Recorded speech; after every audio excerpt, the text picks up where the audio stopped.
అత్తమ్మ టీవీలో ఇప్పుడు దోసకాయ పులుసు కూర ఎలా తయారు చేయాలో నేర్చుకుందాం. ఈ కూర తయారీకి కావలసిన పదార్థాలు: దోసకాయలు 1/2 కేజీ. ఇవి కాస్త గట్టిగా ఉన్నవి ఎంచుకోవాలి. తీసి చిన్న చిన్న ముక్కలుగా కట్ చేసుకొని పెట్టుకోండి. విత్తనాలు కూడా ఉంచుకోవాలి.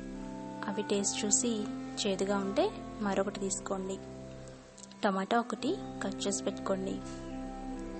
ఉల్లిపాయ 1, పచ్చిమిర్చి 2 చిన్నగా తరిగి పెట్టుకోండి. దోసకాయ రుచి చూసుకోండి. అలాగే చింతపండు గుజ్జు 1/2 కప్పు, కారం 2 టీ స్పూన్లు, ఉప్పు మీ రుచికి సరిపడా, నూనె 2 టీ స్పూన్లు,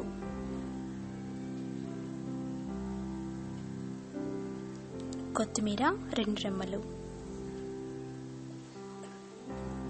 ఇప్పుడు ఈ కూర తయారీ చూద్దాం.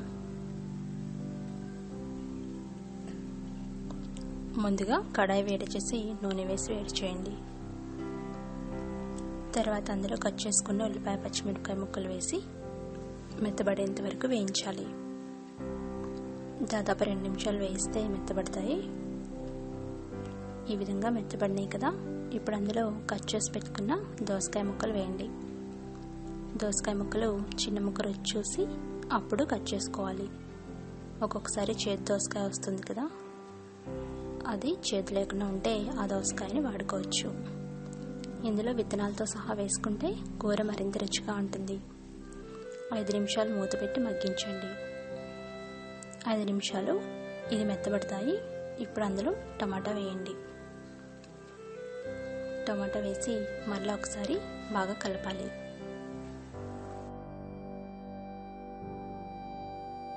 ఒక నిమిషం పాటు వేయించాలి. వేయించి తర్వాత మూత పెట్టి 5 నిమిషాలు మగ్గించండి. ఇవి మెత్తబడతాయి. ఈ విధంగా గ్రేవీ వస్తుంది. ఇప్పుడు అందులో చింతపండు గుజ్జు వేసుకోండి. మీ రుచిని బట్టి చింతపండు రసం వేసుకోండి. తర్వాత మరికొన్ని నీళ్లు వేసుకోవచ్చు. ఇందులో రుచికి సరిపడా ఉప్పు వేసుకోండి.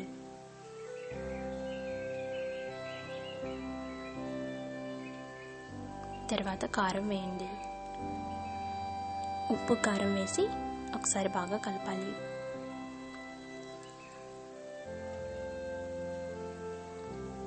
ఈ విధంగా మొత్తం కలిసే వరకు కలియబెట్టండి. అవసరం అనుకుంటే మరి కొంచెం నీళ్లు వేసుకొని మూత పెట్టి ఉడికించుకోవాలి. ఈ విధంగా కూర ఉడుకుతుంది కదా, కుతుకుతామని ఉడికేటప్పుడు కొత్తిమీర వేసుకోండి. ఈ గ్రేవీ దగ్గర పడేంత వరకు మీడియం ఫ్లేమ్లో పెట్టి ఉడికించండి.